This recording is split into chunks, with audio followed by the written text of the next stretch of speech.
Hello. Good evening, everybody. We've already got plenty of people here. Well, welcome to the channel. If you've not been here before, my name is Elizabeth and I am your friendly hillbilly host. And this is Hillbilly Crime. One of the cases that we've been following um, pretty closely that just happened is it was a search warrant that was issued here in Kentucky. It was in Laurel County in London, and the police went to the wrong address. They went in to the home, and the homeowner is no longer with us. So we watched the city council meeting last night that raised all kinds of serious questions. And today we have a 911 call that was made by the judge executive. Now, he's the one whose property this weed eater and heater were allegedly stolen from. And so we are going to listen to that, and it raises even more questions. Unbelievable, y'all. Unbelievable. All right. Let's listen.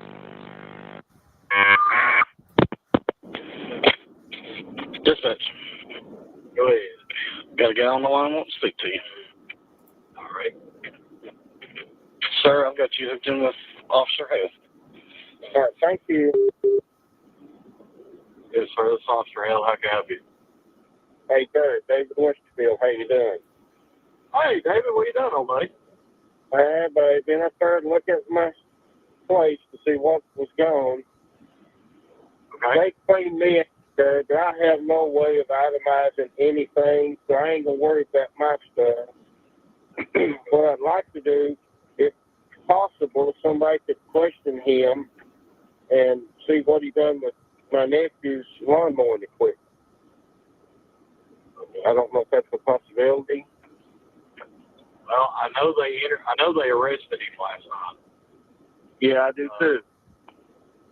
Yeah, they did arrest him last night. They got out with him over in Manchester. I don't know how much I can really say. I don't know how much I can really say about the situation down in Lilly last night. He was. Let me stop it real quick and let you know this call was made the day after the man was unalived, if that tells you anything. And all he's worried about is his lawnmower equipment. This was after the wrong home was broken into, pretty much, you might as well say. He wasn't part of that, was he? Yeah, that search warrant came off of, from my understanding, David, that search warrant came off of his arrest. Because he had took a weed eater down there to a dope dealer's house there off of Van. Okay. And the boy was shot and killed, right? That's my understanding. I'm not very. They've not told us anything about it. So. Yeah, I understand. No, they called me at 1 o'clock this morning and told me all about it. So I know all about that one. I just didn't know. You know, I don't have my stuff unless he sold it to somebody that's laying in a pile and I could identify it. But I can't make a list to turn it on my entrance. I'm not going to fool with it. But I would like to see Charles, my nephew, get his stuff back if at all possible. Right. I know they're working through it right now with some. Okay. Well, that's all we can do then. I do know, and I will tell you this. I don't know who called you last night, but me and Jamie, the case got turned over to Elbert Riley, and he said he had worked a couple of cases for you before. For him? Okay.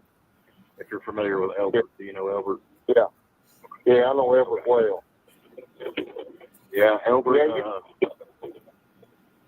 you guys just do your job, and I won't bother you. And and the chips fall where they fall. I mean, it's hard to run this stuff down after it changes hands.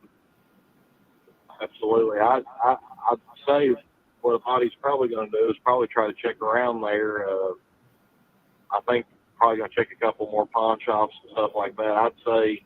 I'd say he's tried to sell a lot of that stuff. I know once the flea market's open back up, I may go check and see if he didn't try to drop any of that stuff off to somebody that sells at the flea market or Facebook Marketplace or anything like that. But Right. I hate they cleaned you out, Dave, especially with everything going on, and especially right around Christmas time. Cleaned him out? Well, and also I found out this morning if there's a homeless person staying back there in my back building, Jared, and my neighbors have seen him several times, and none of them has told me about it till this morning. You been having a homeless guy stay in that building back there? Yeah, not my garage right by the house, but the other building. He's staying in there at night. Really? So, I've got 2 renters there that's been seeing him, but neither one of them called and told me till this morning. Well, I'll tell you this: if you want me to, I can get up with both the night shift sergeants there and have them. Obviously, I have to ask this question, but I kind of know the answer to it. Obviously, nobody's supposed to be in that building. That's correct. So if we end up finding them trespassing verbally off the property, and you want them hooked, I do, and the thing is, Jared, he may have been carrying my stuff out of that building and selling it. The butcher boy that's been arrested may not have gotten all my stuff. It may be the homeless guy that's carrying it off. So they don't even know, first of all, they don't even know what has been taken or who even took it. Well, I think it's cleaned out now, so ain't no need worried about it, But if he's staying there, I'd like to have him arrested because his chances, he's a smoker, he'll burn my building. Yep, your building will be burned to the ground. That's true. So, but if they get a chance, I know it's Christmas and all that, so maybe after Christmas they can maybe go by there. If not, I'll drive to town every night and check he's there. No, and I really don't want to do that because I might do something unethical. He might do something unethical. Well, I know one thing. I'll take care of you, like I said. He might do something unethical, and then the cop turns right around and says, "Well, I'll take care of you, buddy." Because you've always been real good to us, and Miss Karen's always been real good to me. So I don't care one bit to do as much as I can to try to help you out. That's why I told Jamie yesterday. I said I'm gonna work my guts out on this case today to try to help David and them best I can. Work your guts out. He said, "Well, he said, do you know David and Karen real well?" I said, "Buddy," I said, my mom adores David and Karen Westerfield. I said, "Absolutely." Yeah, if you get a chance, maybe after Thursday or Friday, y'all can check it. And I know you got other stuff to do right now. Mm-hmm. So, just if we get something out of this guy, would be good. That he's taken. If not, then we'll just go on.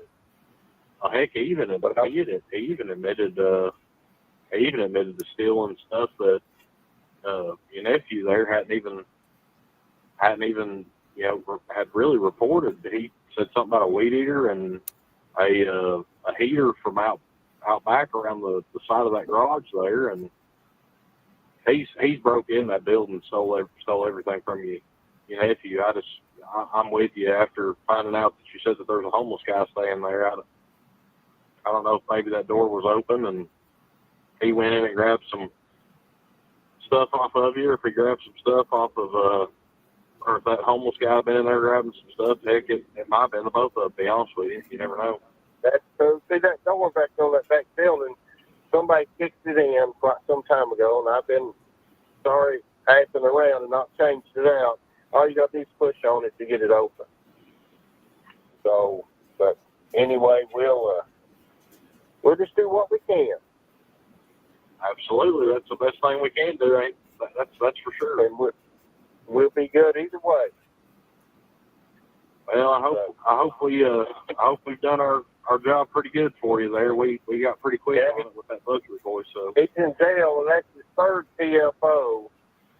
So he's facing 10 years, and I'll see if I can't make that stick. Yeah, I would. I definitely would. 10 years? I was looking at his court and stuff there, and he had got 13 years, I think, up in Scott County. Yep, he did. So I'd say he'll be getting pretty close to that time that he did up there in Scott County. Yep, I hope so. And I'm going to push it. Just I don't know what all he's got, but my stuff I can live without. But but just like I say, you guys just do what you can do, and you'll never hear the word from me. I know. I think one thing that we were trying to look at yesterday, just to be fully transparent with you, to be honest, one thing we were really looking at yesterday was trying to get him to push to say that he had entered your building, because if we could have got him on the burglary, then there would have been an opportunity as far as restitution of your stuff and stuff like that. But I think they've got some stuff in the works. I'm not real sure what Elbert's doing right now, but I trust Elbert really good. I think Elbert's a real good investigator, and I think he'll definitely maybe get some more charges out of this. I know that we could prove that he took some items, so that was why we charged him with the T-Butt over. Right. Yeah, just you guys just do your job, and if you need me, you call me. Absolutely. How's that? Absolutely, and if you ever need me, you can holler at me too. And anytime you want to swing into mine and Sarah's place down there, you're more than willing to do that too. If I'm not at 7607, I'm over at 87 Park Estates Lane, hanging out with Danny's brother Steve, my father-in-law, and Danny most of the time. Right. Well, they can't tell one address from the other, so I don't know why he decided to give them both, because he couldn't find it. Got you. Yep. But I do appreciate you guys, and you guys have a good day and have a good Christmas. Absolutely, Judge. You too, and you have a good Christmas too, sir. All right, thank you. All right, see you, buddy. Wow. All right, guys, we're going to look at this over here. I think this one shows us again what happened that night, and I think it gives us the neighbors' security footage. So anybody that hasn't seen it. New tonight, video shows the moments leading up to a Southern Kentucky man's death as police say they were trying to serve a search warrant. 63-year-old Douglas Harless died Monday at his home at 511 Vanzant Road in Laurel County. Now, that street number is different from the one dispatch audio we first brought you last night references multiple times. It's just London PD, 48 Vanzant Road, 489 Vanzant Road. Units on scene and serve search warrant. And now we're seeing how things unfolded through a neighbor's surveillance camera. But first, some might find this video distressing. It's our top story at 6. The video starts at 11:50 p.m. Monday. London police are heard banging on Harless's door and announcing themselves. They're heard again over the sound of barking dogs. As we speed things up to 11:51, officers are seen moving around Harless's porch as others move to different positions around his home. Then, And look, that guy back there in the corner. Like 5 gunshots. And then things get quiet. He shot his Several weapon officers too. are seen exiting the home while others gather in the yard. It's 11:52 from Laurel County dispatch audio we've obtained. We know it's at around this time officers called for assistance. Means that road, same on the area, shots fired. Where they go? We're at 49 Means that road, serving a search warrant. But Kentucky State Police say Harless was shot at 511 Vanson. This is 511, and 489 is down the road. We spoke off camera with the owner of the property. He tells us nobody has lived in 489 for months. Shots fired. 489 Van Zant Road. They have EMS going for the perpetrator who's been hit. The perpetrator. Says life-saving measures were performed on Harless at the scene. He was then pronounced dead by the Laurel County coroner. As is standard practice, state police are now investigating Harless's death, and the officer involved is on administrative leave. We filed open records requests for any body camera video from that night, as well as a copy of the search warrant signed off on by. But we learned at the city council meeting, they don't have body cams anymore. They quit using body cams a couple years ago. And according to the city council meeting on Monday night, the city council members didn't even know that they weren't using body cams. So this whole thing is blowing up. This is Kentucky, y'all. This is what entitlement, position, power gives you over a weed eater. And according to that 911 call, he didn't know what all was gone. The door had already been damaged. Like, they didn't know what that guy took, and they didn't know, apparently, this homeless guy that's been staying there, that he heard had been staying there. It's just a mess. It's an absolute mess. Let's go up here and see what all you guys are saying. Miss Dawn Tackett, she's in Russell Springs. Good deal. Miss Vicky, is everyone bracing for the winter storm? It's supposed to start snowing tomorrow here and snow until Sunday, I think. Yes, Miss Elizabeth.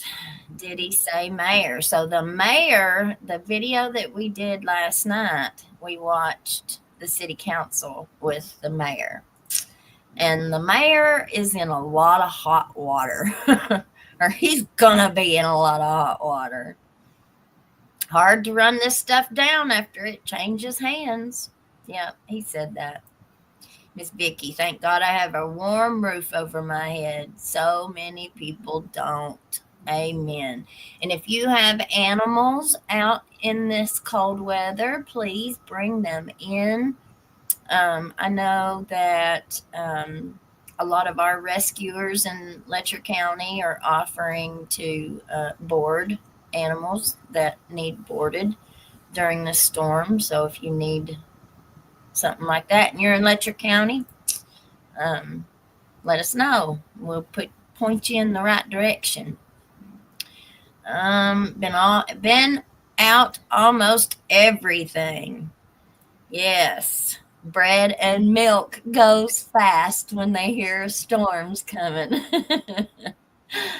In Laurel County, see, they have Buttrey locked up, but the homeless man might have carried stuff off. Yeah. What do you think about the introduction of that new little tidbit?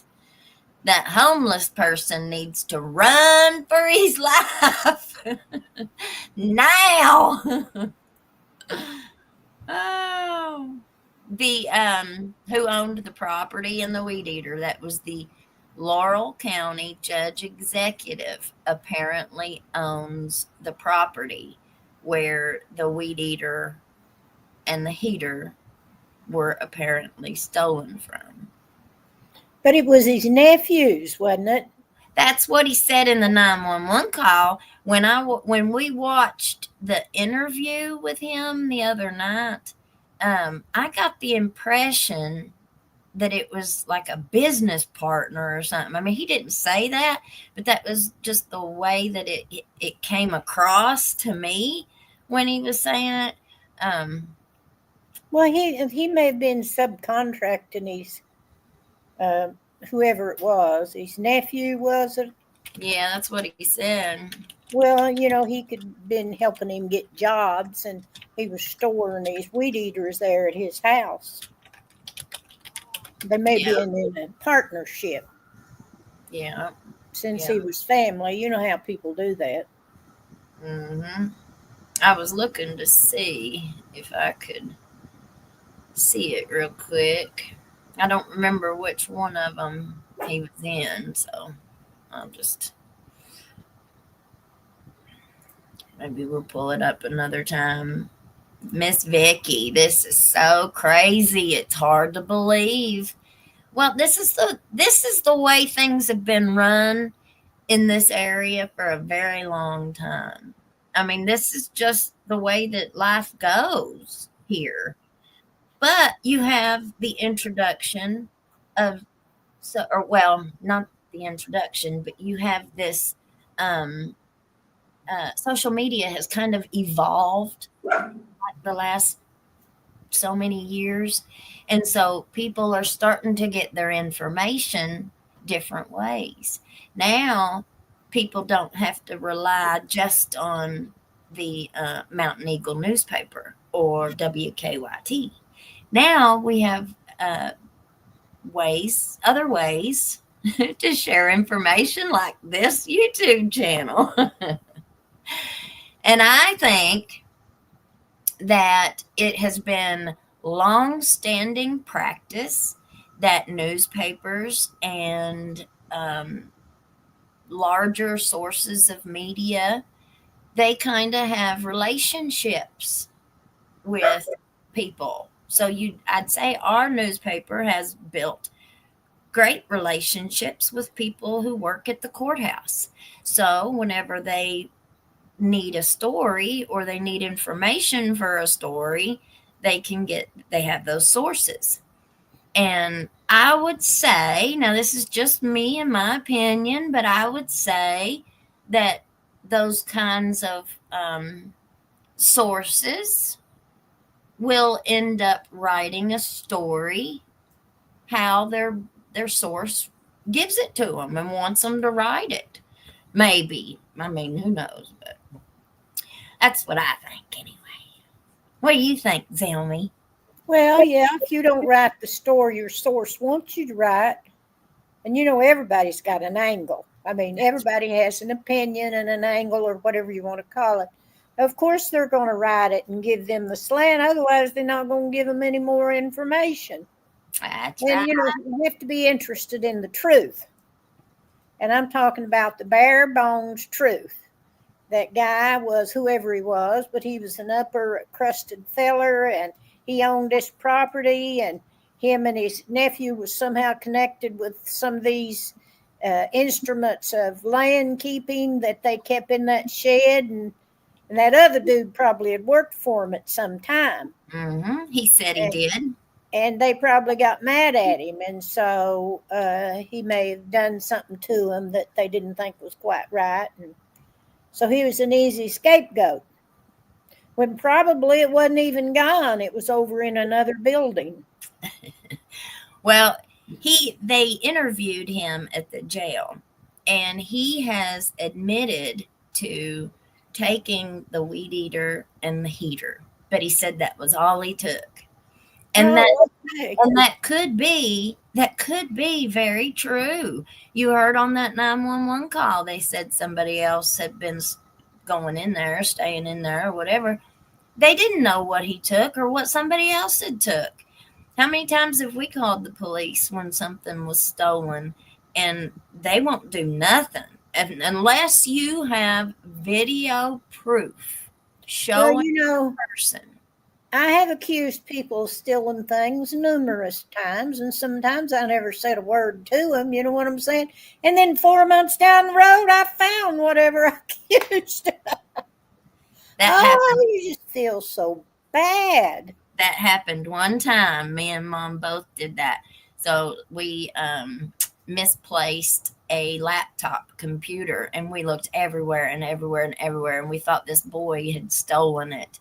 And then 3 months later, we found it. And I learned a huge lesson from that experience. I don't think we told him we thought he stole it, but still, we thought he had stolen it, and he hadn't. And so now, if we don't see it, or if we can't prove it, we don't accuse nobody, because we know how easily that could turn out to be not the case. All right, let's see. Ms. Courtney Reen. I like that name. Hello, honey. That right there, I'm trying to make this stick. That's BS. Yep. I'm going to try to make this stick. He wants him to serve 10 years in prison. How much more is that than the ones that get sentenced for sexual abuse of children in Letcher County? Or that guy that killed that man that was out there to sea. Weed Eater gets a man 10 years, y'all, in Kentucky. But get caught with some CSAM, or get caught being a Edo Pay. And what's that say? East Kentucky Bluebirds. Please don't. Oh, yeah. Please don't say the K word or the M word, because it'll get the channel to be struck. Thank you. Yeah. Did we say them words? No, I think somebody said it in the chat. So okay. I just accidentally put the wrong comment up there. Sorry. Let's see. Miss Tracy, trying to get him to admit to things he didn't do. Yep. That's what I heard on there at the end. We were trying to get him to say he went in there, but they couldn't get him to say it, apparently. Because then they were going to hit him with burglary, is what it sounded like to me. All right, let's see. So this was before Christmas. Did it say what day it happened? Let's see. I don't know what day what was the date was it happened. It shows the time, or it tells the time in this article, but I don't think it says what date it was. Does anybody know what the date was that this happened? This just happened, though, y'all. It just happened within the last week and a half or something. Does anyone know the name of the cops who were involved? I don't. I don't think they're releasing that right now. I think there's a whole lot that they're not releasing right now. Another tragic loss. I've seen people shoplift $11,000 from Walmart and just get probation. Yep. And the way that they spoke about Harless, they were like, he took it over to some drug dealer over there. To me, that's how they were talking about him. Like he was the drug dealer, the rug reeler, that guy had taken the weed eater to pawn or trade. And where was the remorse? Where was the compassion? Where was the holy crap, we're in trouble? There wasn't no fear in neither one of them two, and neither one of them acted like they gave a dang about that man.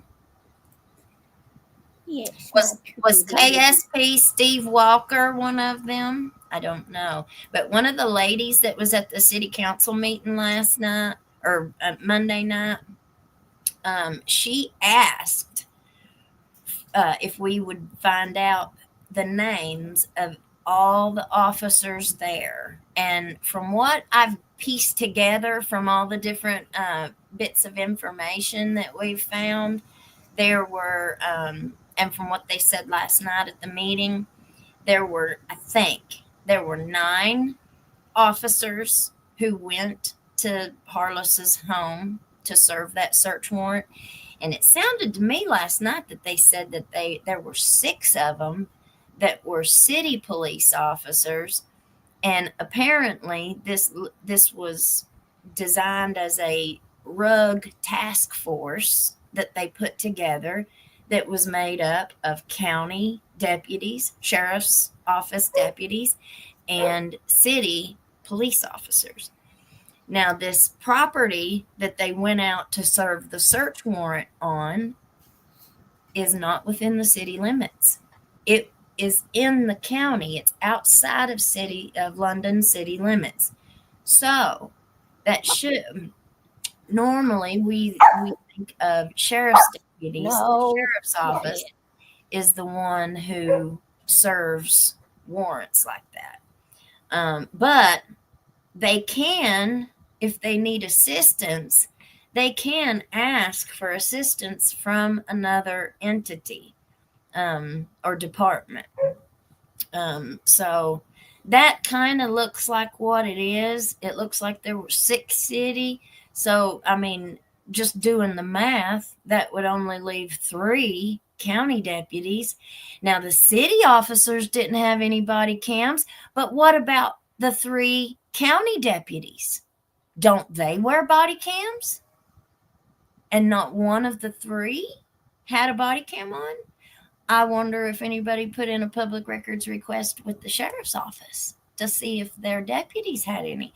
But it also kind of looks like nobody had any body cams. And if that was designed, to reduce video footage, then we'll find out that none of them had any, which I'm kind of assuming that none of them had any anyway.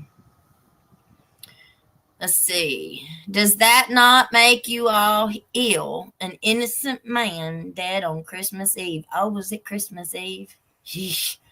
And telling him have a good Christmas. Sickening. I'm telling you, they didn't sound like they had any care in the world about that man losing his life. That poor man's family got a lawsuit for sure. Oh, I don't see how some of these people ain't going to end up in prison.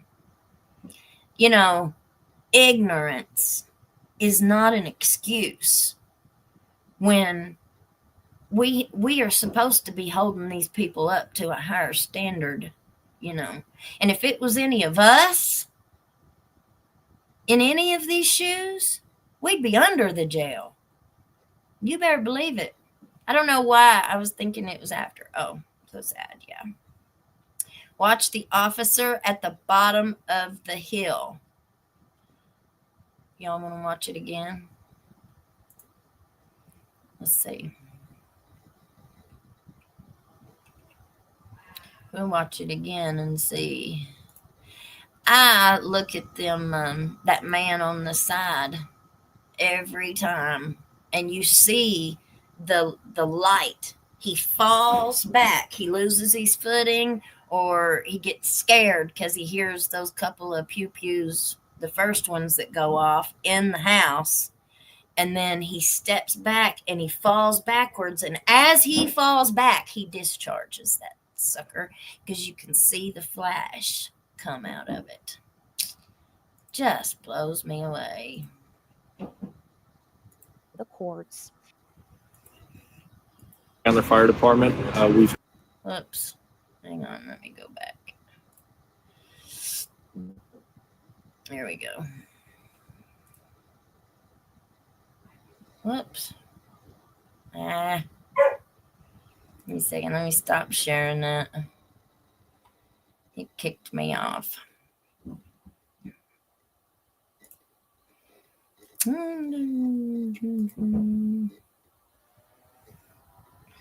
It just blows me away, y'all.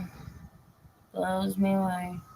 Did officers go to the wrong home? Yes, they did.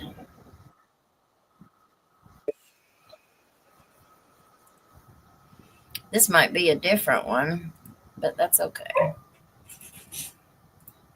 I'm going to let this dog in too real quick. All right. Long address this week when an officer shot and killed a man while serving a search warrant. While London officers radioed for help at one address, it is not the same address where state police say Monday's shooting actually happened. New tonight, you'll hear the police scanner traffic where the different address was said not just once, but at least 5 times. Our Samantha Valentino has our top story at 6:30. We just be advised this is OIF. Kentucky State Police say a London police officer shot and killed Douglas Harless at 511 Vanzant Road in Lilly Monday night. Vanzant Road, same on the area, shots fired.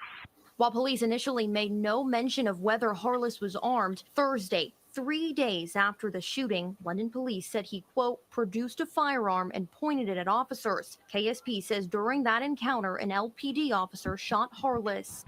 They have EMS going for the perpetrator who's been hit. 3 and 4, they still have other units en route to the scene.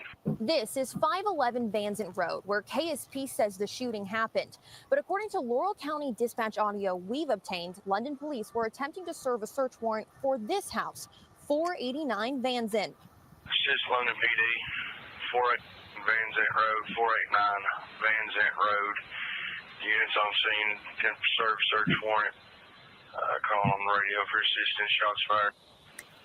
They don't sound like they're in a hurry. We went to the Laurel County Circuit Court to get a copy of the search warrant. As of right now, the courts say they do not have those papers, but we'll get them once they do. We've also requested copies from police, along with body cam video from that night. I just want justice served, because I believe he was done wrong. Shane Cornett says he's been friends with Harless for 16 years. Once they told me, I called his phone over and over and it went to voicemail. He always, where he's a maintenance man, he has to keep his phone on. So I knew right then that was true. Cornett says Harless was a great man who was always willing to help out someone in need. He calls his death a loss for the entire community. In Laurel County, Samantha Valentino, WK. Man. Just unbelievable. Blows me away. London Police Department to get body cameras again, mayor says. All right, let me stick this up here. I didn't see this, I just saw it. Of Douglas Harless's death, body cameras are coming back. Yeah, we broke this story on WKYT News at 4. Samantha Valentino talked to London's mayor as we investigate details in this case. For the first time since Kentucky State Police say London police killed Douglas Harless, London Mayor Randall Weddle spoke with us to answer our questions. We started our conversation discussing police body cameras and why the city's police department stopped using them. When I came into office, we had 20-something officers, and not all the officers had body cameras. But in just a few weeks, Mayor Weddle says all officers will wear body cameras. Because the public is spoke. They want them to have it. And I'm glad to inform the public that as of today, I'll be signing a contract. All PD units will be having body cameras. He says it's a 5-year, $500,000 contract. According to this chief's directive from 2023, aging equipment, storage, and cost were why the department stopped using them. So I asked the mayor, where is the money coming from now? We will have to find it in the budget in the next budget round for next year. But currently, we're going to be pulling this for forfeiture funds to pay the initial price tag. Kentucky State Police are investigating this shooting. That's typical Forfeiture protocol for when funds. there's a shooting involving a city or county police officer. Well, guys. Well. So he's going to spend $500,000. But what do you think, our mom? Oh, wait a minute. You're muted. You muted yourself, it said. Yeah, I must have been muting them barking dogs. I think them birds I got on the porch keep them stirred up. Yeah. it's a little bit too, it's a little bit too late, is all I got to say for that man. But you have to think positive, and sometimes it takes a tragedy to make people stand up and do what's right. That's right. That's exactly right. That's how we get laws, about sewer holes and all that kind of stuff. Somebody got hurt, and so then some action was taken. So hopefully it will be of some service to the people for those dudes to wear body cams. Yeah. And I think it makes them more responsible, makes them feel that, because they're going to be under supervision. Yep, it keeps them on their toes if they know somebody's watching. Mm-hmm. If they know nobody's watching, that's what's got us in all this mess to begin with. Because if we weeded out certain temperaments in the legal system of people that carry guns and can serve warrants and shoot people if they choose to, because they're carrying a gun. Mm-hmm. And sometimes they might get found guilty and sometimes they don't, but they didn't have a gun, they couldn't fire it. There's a little old girl named Hannah Payne who just got sentenced to life in prison with the possibility of parole. And she was just a little old girl. I think she was 21 years old. She had worked in property management since she had gotten out of high school. And she was driving home one day, and some little old African-American feller maybe hit her or something. They had a traffic accident. Well, he started to pull off, but he was having a medical episode. I don't know if he was having a seizure. But he was having some kind of a medical problem. And so he started to pull off, and she chased him down. She called 911, but she chased him down, pulled in front of his vehicle, and then she got out and she had her a concealed carry, and she pulled it out of her waistband, and she pew-pewed that man and unalived him because she thought that he needed to stay there and wait for the cops to come.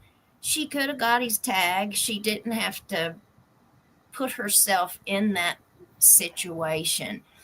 So many times, just the access. And I'm right. I'm all behind the Second Amendment. I'm completely behind it. I believe in the Second Amendment.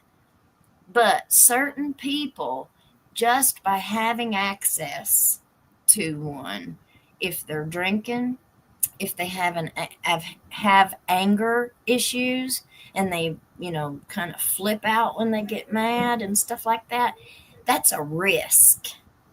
There's always a risk involved. Do you agree? I think so too. I've been mad enough that I could have done it. I mean, you say I was so mad I could see red. You know what I'm talking about? I've been pretty hot before. Yeah. Yeah. Hey, we all have. It's the defense that I think we're going to end up seeing, like with Mickey Stein's, it's the extreme emotional disturbance that probably falls in line with a whole lot of situations, especially like domestic situations, which those are also the most dangerous too. Anytime they're the most heated. Well, if there is a history, there doesn't even really have to be a history, but the most dangerous time for a woman, I know I've kind of bounced all around here, but the most dangerous time for a woman is when she's leaving. We tend to see situations, but you turn on the news and it's all over the news today. You've got family annihilators left and right. And there doesn't even necessarily have to be a history of DV, in that home. It just seems like some of these are just coming out of out of the blue. Cracks. The cracks in the wall. This tragedy is so ridiculous that I wonder if those guys meant to go to the wrong house. I thought the same thing, because in one of the other interviews or articles that we saw, they said that those police officers had been out there the week before, and they had spoken to whoever owns that 489, and whoever owned that place told them that nobody had lived there for months. So now I don't know if it was the same police officers that were out there that night, but there has been the owner of that property had come out and given that statement that they had already told some police officer that nobody had lived there for months. So that information could have been shared. Well, I don't think they intended to go to the wrong house because of all the focus that is now on them. I mean, they didn't want to change the way they were doing things. They were happy with the way things were going. So they wouldn't want to go serve a warrant and kill a man and pew a man that was, that the warrant wasn't for. So they didn't know that. Well, they're still, they had already found him guilty, perpetrator, he said. And it said search warrant. So did they have a warrant? They had a search warrant, but they had a search warrant for 489 Van Zant Road. On the way out to serve the warrant, you clearly hear the dispatcher say at least 5 times the correct address, 489 Van Zant Road. But they pull in to 511 Van Zant Road, and that's the home that they decide to break the door down and go in. And so, well, they were right there close together. Yeah, it was. But it had the numbers right outside the door. Outside.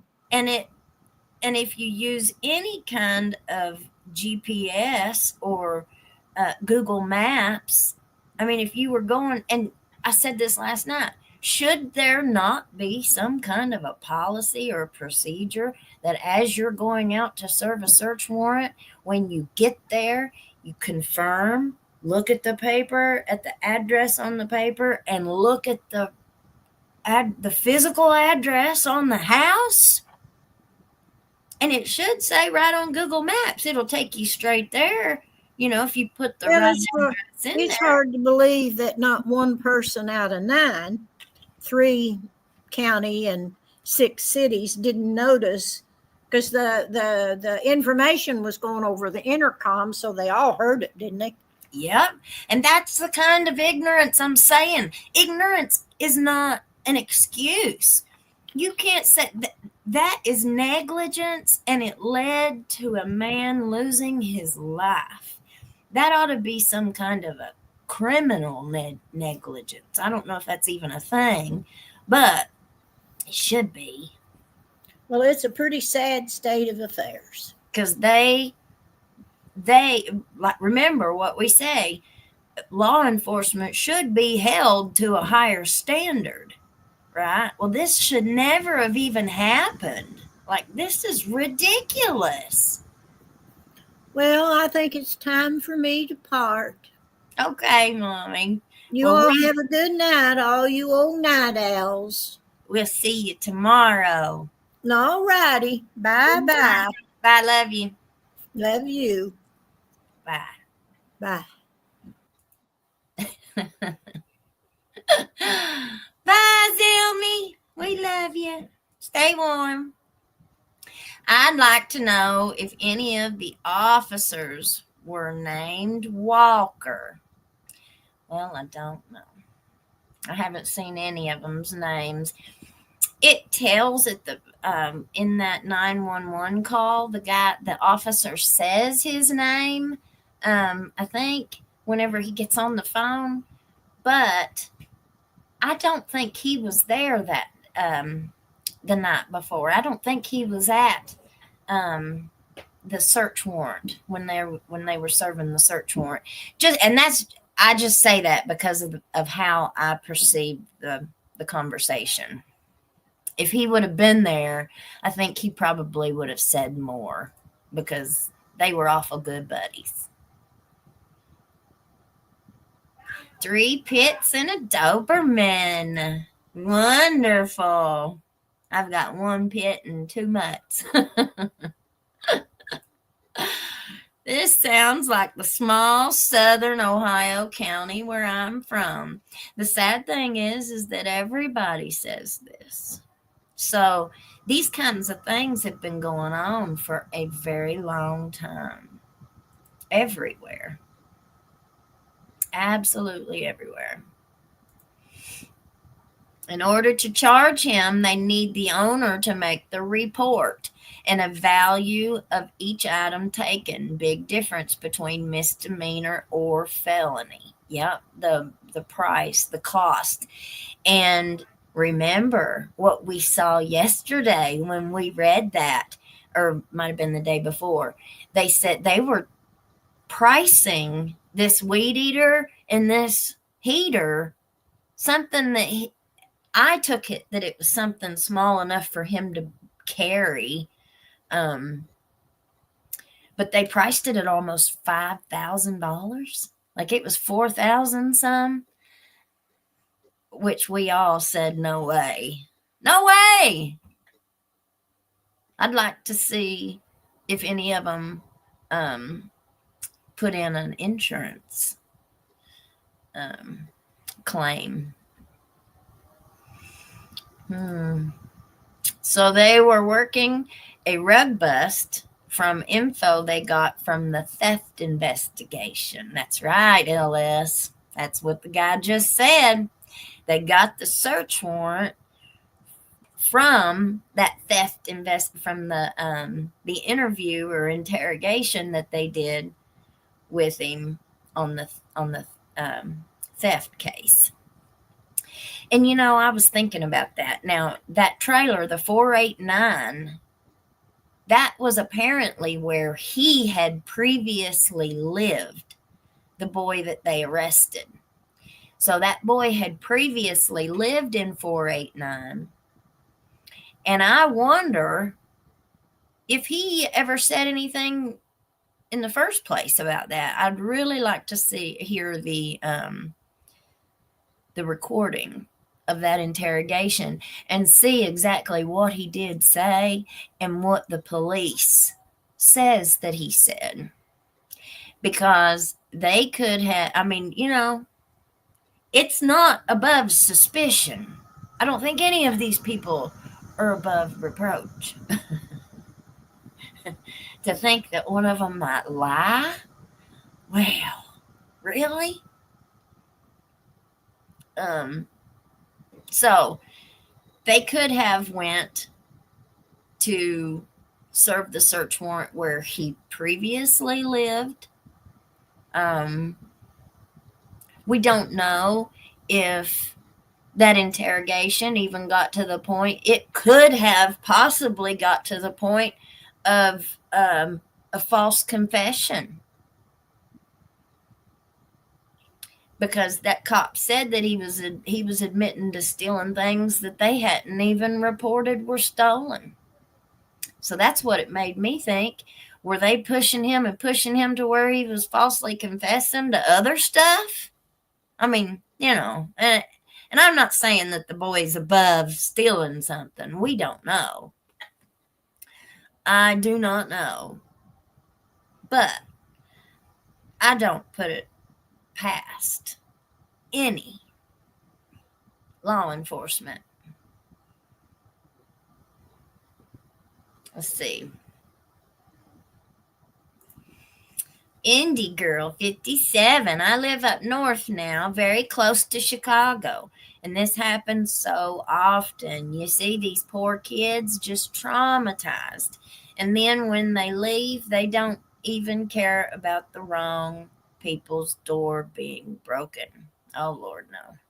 They don't care. and they getting caught up in a bunch of crap. They didn't sound to me like they cared that the man was even unalived. And they didn't even mention the wrong address. This is the next day. So both of them knew the implications of what had happened. But it doesn't sound like either one of them even cared. Because one of the things that's really upset a lot of people is that nobody even came out and gave condolences for the family. Like nobody, even the officials, none of them came out. The mayor didn't come out. That's what that one lady was so upset about last night, or when we listened to the city council meeting. Where's the condolences? Can anybody get on there and say we're so sorry for what had happened, or we're praying for everybody that was involved? No. Oh, thank you. The guy who was arrested for theft lived a couple houses down and across the lane from the house where they went. Yep. Let's see. Really good. So good. I'm going to watch it again. I bet he's big already. Sorry. Let's see. Gaming Fairy says a couple years ago there was a KSP who pew-pewed 3 people at different times over the course of 3 months. He is still an officer today. These men he pew-pewed were pew-pewed in the back. No body cams. Wild. That's scary. That's very scary. I think somebody was going to send me the names so I could look that up and see what they wrote about it in the paper. Anyway, how is the community reacting to your channel? Are they supportive or hostile or both? I have only gotten maybe 3 bad comments on my comments, and that's it. I haven't gotten any more than that. Most everybody's very supportive. Every once in a while you'll see the looks out of the side eye looks from some, but that's okay. That's all right. When TikTok first came out, people didn't like it either. People just don't like things that are new. And but for the most part, I would say that's only less than 1%. Everybody seems to be really supportive. So that's wonderful. Listen, this is all God's hand, honey. Because if I hadn't lost my job when I did, I would never have even done this channel. So it was all in God's hand. Every bit of it in God's hand. And it still is. So you think they were guessing about the address and meant to search Harless's house? No. I think that, I don't know. There's several different possibilities. They could have put 489 down. Now that's the number that was on the search warrant. So that's the one that was approved, signed off on by the judge. So that's the property that they were supposed to be searching.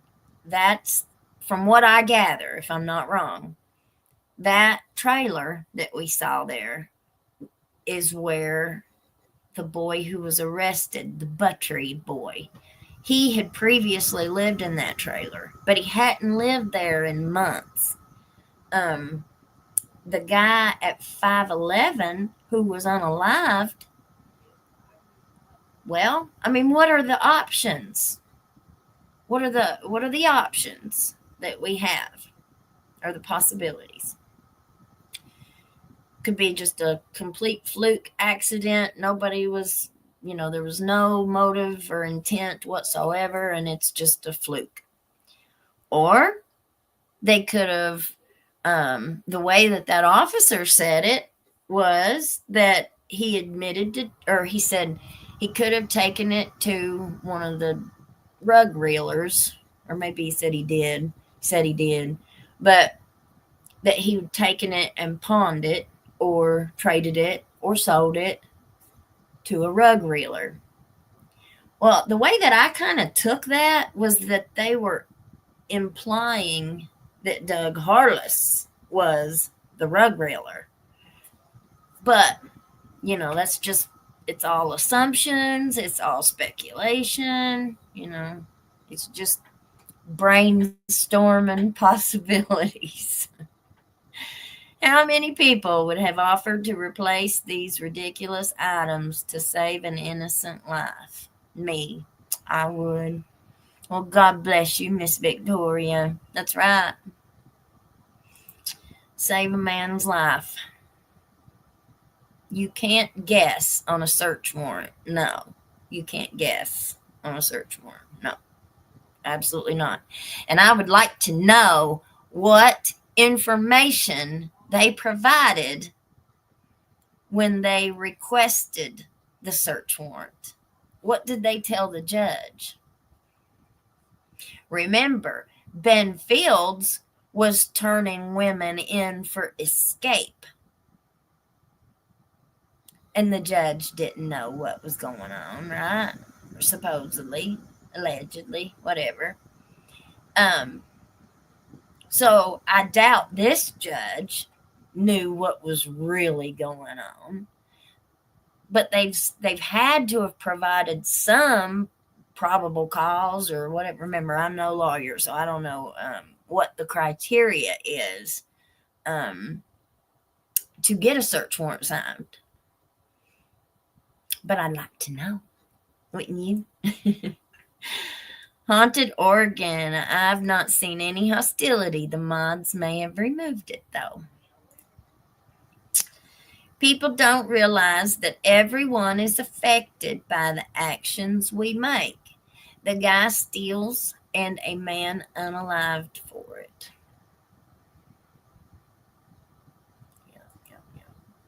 On the original 911 call, they call out the house number they were supposed to go, but they were almost literally across the street. House numbers right in front of them. I know. I mean, I don't see how this is not criminal negligence. The situation is the reason body cams are so important, because the cops can say anything against the public. That's right. And remember, these body cams don't just protect the public, they protect the police too. I mean, video proof or serial numbers are usually needed for police to even investigate. That's right. They sure ain't sending out no search warrant. I ain't never heard of nothing like that in my life. Are you talking about Trooper Ball? They said. Someone took my salt off my porch the other day. If you are a corrupt cop, you don't want a body cam. Yep, I doubt they do. And there was one officer, I'm going to do a live on him too, but I forget his name right now. But he was a police officer who was caught planting evidence on people. He was planting methamphetamine. And whenever they came and when they started investigating him and they went and searched his cruiser, they found a whole box full of goodies in the trunk of his car that he was using to plant on people. And I mean, how can you fight that? If a cop pulls you over and searches your vehicle and they come up and say, "Look what I just found," and you know damn well that wasn't in there. You know, ain't nobody in your vehicle even does that stuff, let alone anybody in your home, right? How are you going to prove that? It's a cop, their word against yours. And that cop had a body cam on each time he searched a vehicle, but he had gotten so good at cupping it in his fingers right here, and he knew like when to turn his camera on and when to turn it off. He was really, really good at it. And the motive, so they think, is because it's really difficult to get on these big task forces. If you want to be on one of them rug task force, well, then you either have to get your foot in the door, you got to know somebody that knows somebody. And he thought that if he was making these big rug busts on these traffic stops, he was padding these numbers so he'd get pulled into that task force. And they really only had circumstantial evidence when they took him to court, but the jury still found him guilty. They found him guilty, but he got up on the stand, he testified, he came across pretty good, but you know, some people think that they're the smartest person in the room, and they think that they can outsmart and outtalk anybody, and they only sound like fools. Ego, arrogance, entitlement.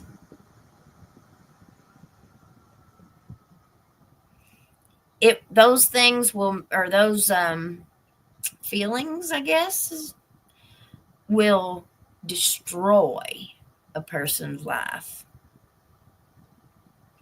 Something is going on with these house numbers, odd numbers on one side, even on the other, but both these were odd numbers on the opposite side of the road. That's interesting. There was kind of like, it looked to me like there was a three-way there, like maybe there was a road that went off a different direction. Was I wrong? If that would have been like a three-way, that might explain it. But I hear you. They probably figured if they moved quick, they could recover the stuff before the thief called the man. December 23rd at 11:50 p.m. That's what I thought. I thought it was more towards midnight than it was 10. But I kept hearing them last night say, or at the city council meeting after 10. But it was more like midnight. And they were only outside knocking on the door for 1 minute and 9 seconds. Or 1 minute and 12 seconds. It's something like that.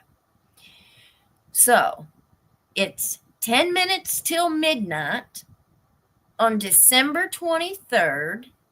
You're the only one home, probably in the bed, almost 70 years old.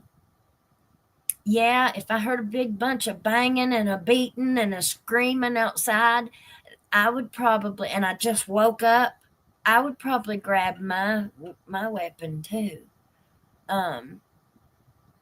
Just to have it in my hand, because you'd be startled. What do you all think? I mean, because that's what they're saying, that when they came in, he had a pew-pew in his hand, and that's what got him unalived. Well, I think he had every right to be holding his pew-pew in his own home. Serving a search warrant over petty larceny. Someone needs to be held accountable. It was 10 to 15 minutes before Christmas Eve, midnight. Yeah. I've tried to give police some slack until I found out City of London police shouldn't have even been there. That's right. That's right. I've got this other thing that I was going to show you all. It's not necessarily related to this case, but it's a TikTok video that this lady put together, and it's talking about escaping the mountains and the mountain justice that takes place here. This is my first time ever doing anything on this platform besides watch videos that my daughter shares with me in text messages. I'm originally from Letcher County. My name is Myra Lockman. I cannot even begin to compare my experiences to that of Miss Blair, who lost her father and still has no idea what happened to him, or some of the others. I'm saddened by what happened in the courthouse. If rumors are true, I can't say that I blame anyone. My experience was after my divorce in 1997. So that era of the Letcher County Courthouse, those of you who generationally can come alongside me know who was there and who the players were during that time. But of course, as we all know with Letcher County, it's endemic, it's in the soil, it's in the air. It's been there since the beginning. I don't expect anything to change. But after my divorce from my first husband, who was born and raised with the, at that time, circuit court judge, we ended up in a 7-year battle where I was accused of heinous things by people who were supposed to love me, blood family that were supposed to love me, because I decided, among other things, I'm sure, to complete my college education and move me and the 2 minor children to Lexington so that that could be done at the University of Kentucky, because at the time there was Southeast Community College.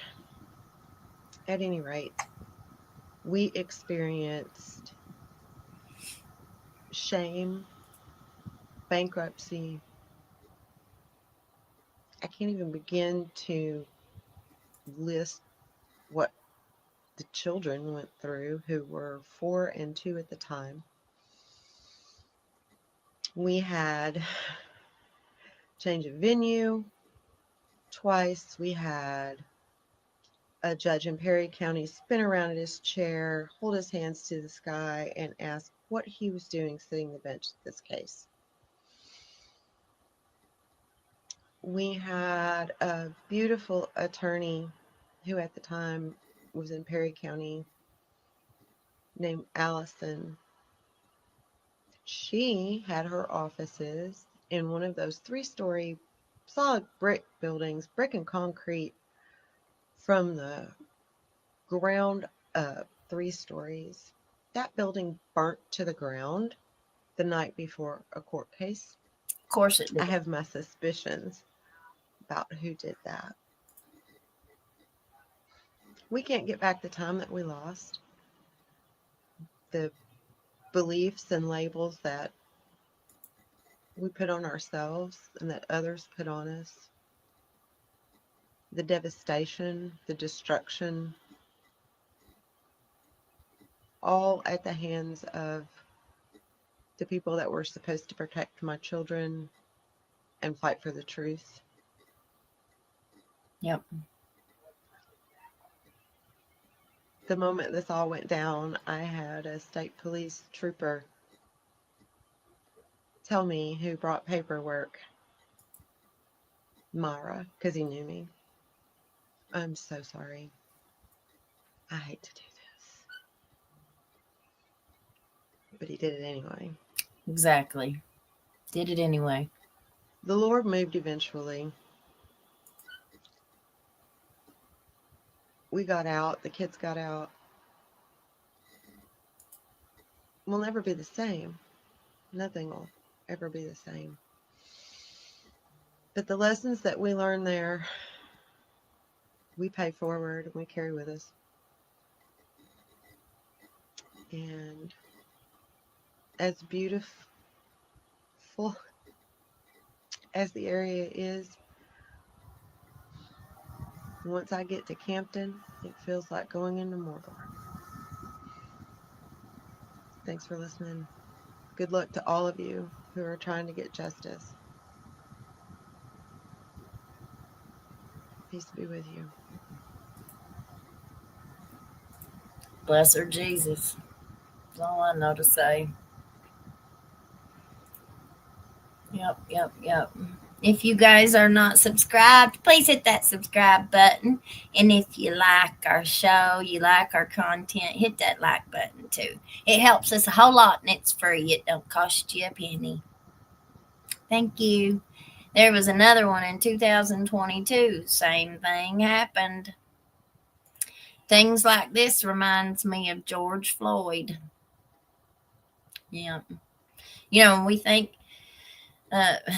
so often we don't get involved or even have an opinion on something unless it affects us. It has to affect us first or somebody that we love before we will act. It's funny how that happens sometimes, ain't it? You can't put yourself in somebody else's shoes. It's hard to do. We all have different experiences. We all have different backgrounds. We all have different beliefs and morals and values. All those things matter.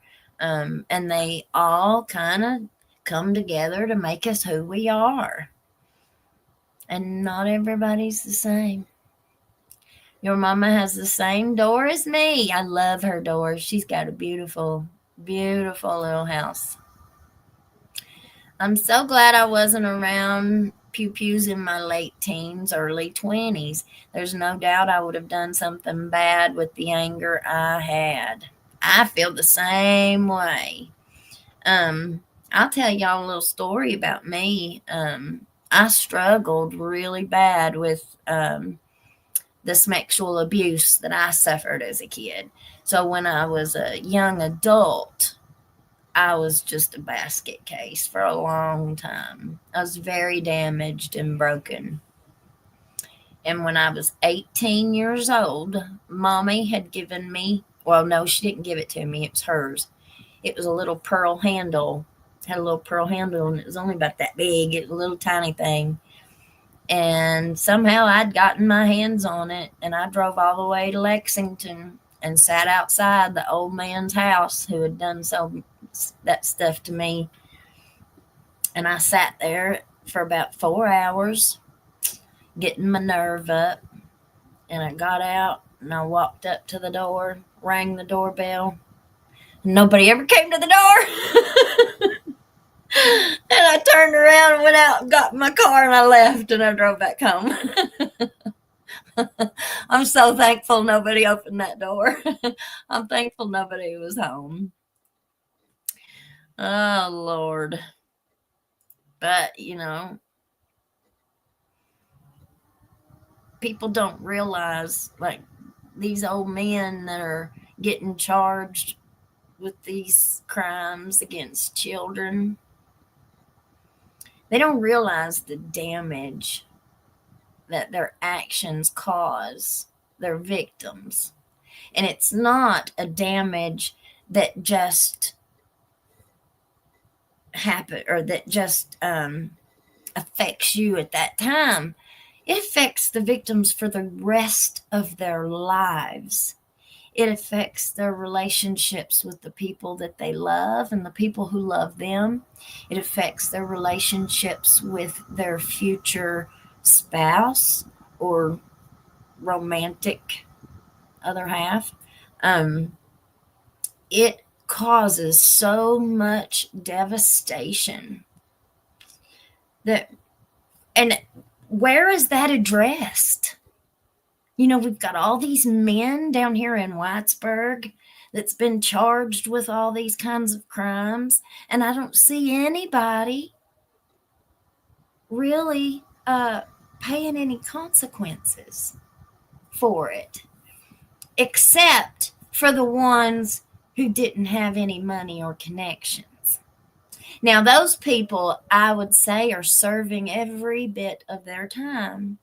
But the people who have the connections and the money,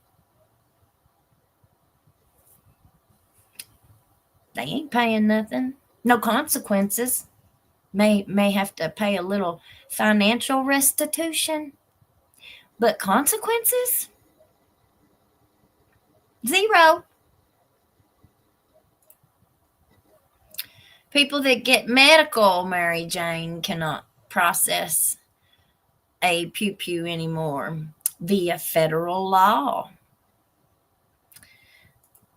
I think that's silly. They don't like body cams, too much transparency. And the debate is a very slippery slope. It is. It really is. If we had more people who used common sense, though, in their official capacity, I don't think it would be as bad as what it is. But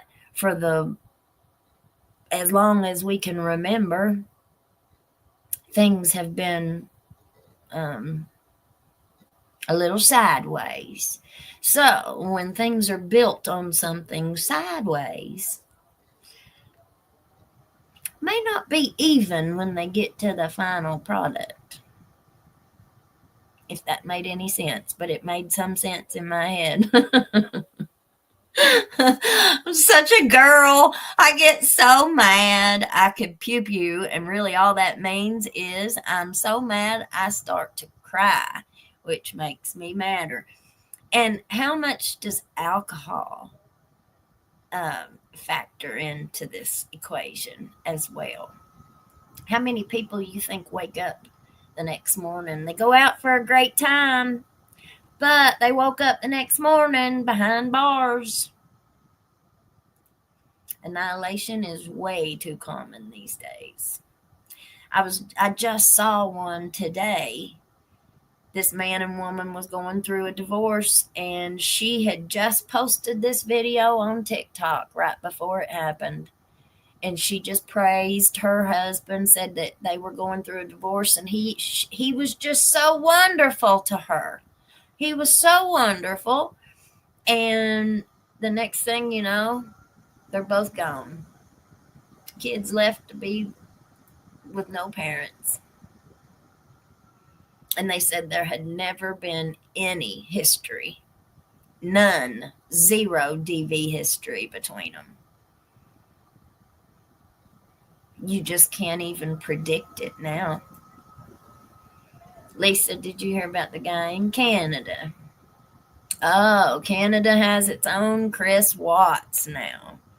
That's just unthinkable. His crimes. Chris Watts, does everybody know who Chris Watts is? Chris Watts was the father to 2 beautiful baby girls. And he did away with the wife and the 2 little girls. And stuck the little girls. Just unbelievable. Unbelievable, y'all. I think the police have been out there that very day in the daytime as well. That is what has been reported in several places.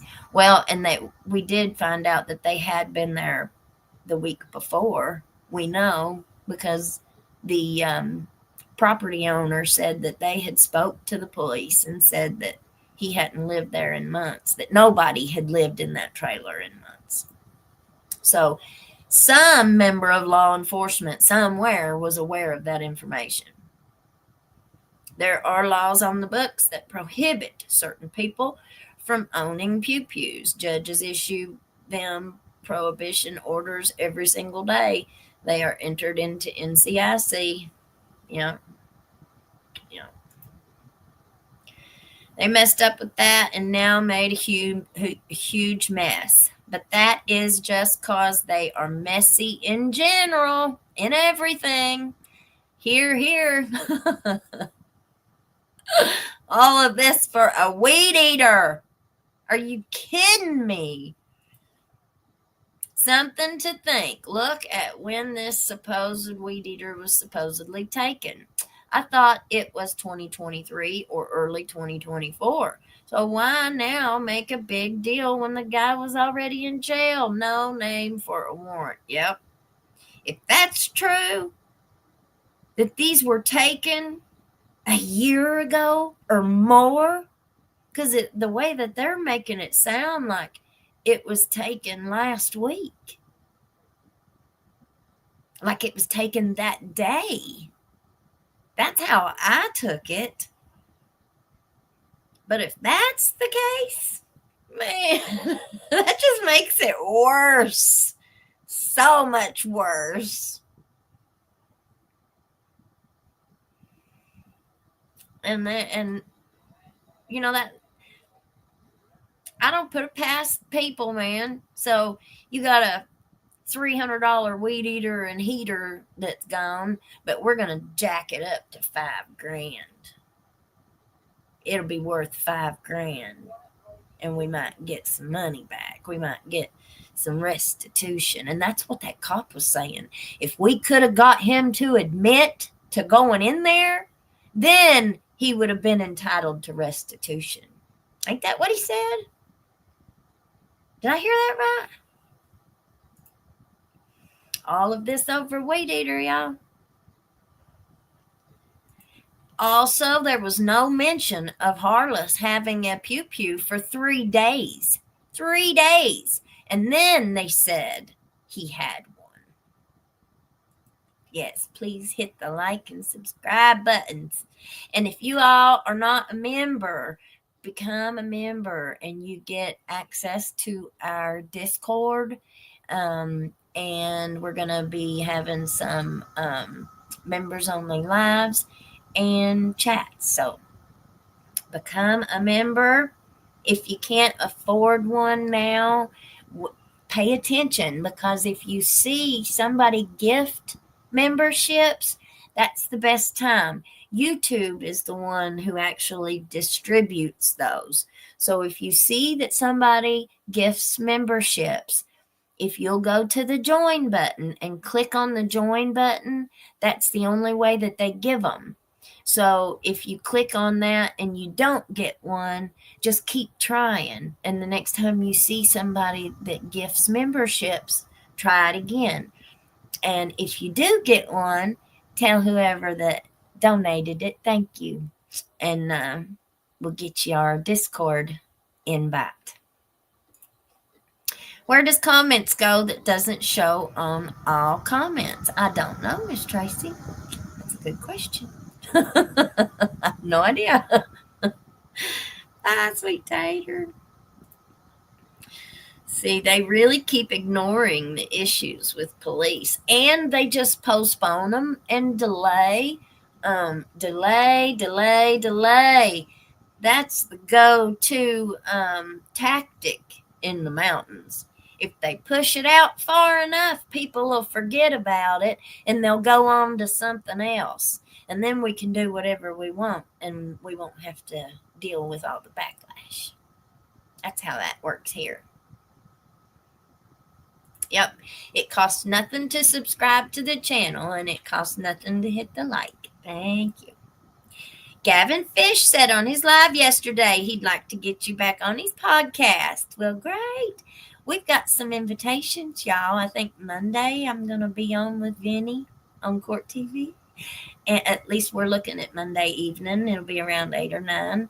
And then I think we're also going to do the Surviving the Survivor podcast too next week. So that's going to be exciting. I'll let you know, though. We still got several days before then. What really bothers me, the officials and law in counties all around are watching this and seeing nothing being done. Exactly, Miss Vanessa. They've been watching this. They've had a front row seat to every bit of it for years and years and years and years. I think they all need an eye test if they cannot see numbers that big. Sweet dreams, Tater. Why would a large presence to go to an address with no name for who they was looking for to an address that was empty? They could easily contact the owner of the property of 489. That's true. The judge executive didn't know the pew-pew was connected to his stolen property. That's why I think this was a rug bust gone wrong. They got info about a rug reeling when they investigated the theft. But the thing is, Doug Harless, for what we know so far, he was no rug reeler. He was a maintenance man. That's what it looks like. Everybody has said that he was a good man, and he wasn't a rug reeler. He was a maintenance man. Oh, look there, y'all. Somebody just donated some memberships. So if you can't afford one and you want one, go try and see. Hit that join button and see if you get one. Good luck. I'm so far back on the comments. I have to go down here to see who did it. I'm sorry. Thank you, thank you, thank you. Sheesh. I'm way down there. Way behind here, y'all. Thank you. Up. Jamie Stump gifted 10 Hillbilly Crime memberships. Thank you. God bless you. Bless you, bless you, bless you. Yes. Yes, yes, yes. Shaymax, I watched some of that Survivor podcast. They did mention you. Yeah, my girlfriend saw that and sent it to me. But I got the email the other day asking if I was interested in coming on as a guest. So we're working out the day and time. So that's exciting. I love promoting this channel. Thank you, Miss Tiffany. I think Elizabeth seems like a good person and stands up for vulnerable people. Chad is good too. Thank you, honey. Thank you. Hi, Elizabeth and chat. It's snowing in the Ozarks, and they called my work off. Oh, good deal. Good deal. Thank you. Thank you. Look there. Howlin' Wolf became a new member. Yay. We got him going. Awesome. Awesome. Awesome. Okay. So if you become a member, send me an email to hillbillycrime@gmail.com and just tell me that you're that you became a member and you want the Discord link, and I'll send it to you. Okay. And then Miss Mama Duck, she has been working really, really hard on our Discord. Anybody who wants to be a mod, you also get to come to the Discord and help. And if you have any problems or questions, just reach out to Mama Duck. She's amazing and is helping.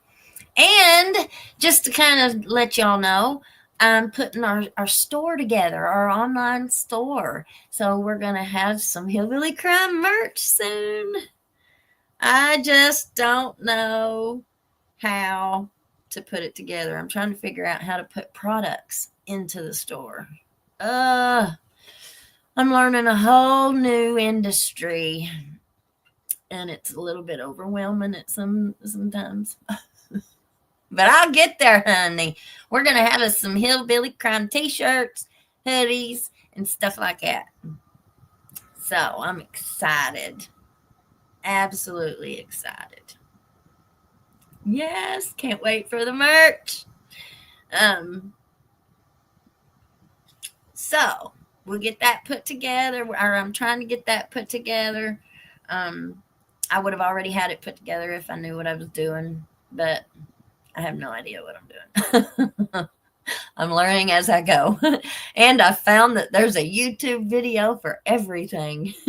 So if you don't know how to do something, how to YouTube. Works great. All right, y'all. Well, we've been on here an hour and a half. I'll let us go for the night. You all have a great rest of your evening.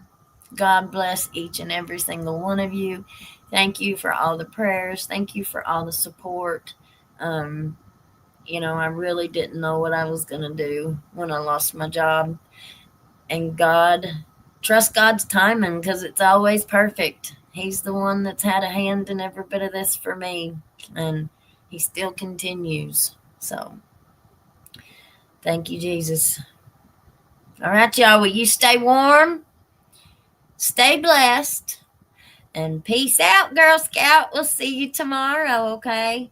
Bye.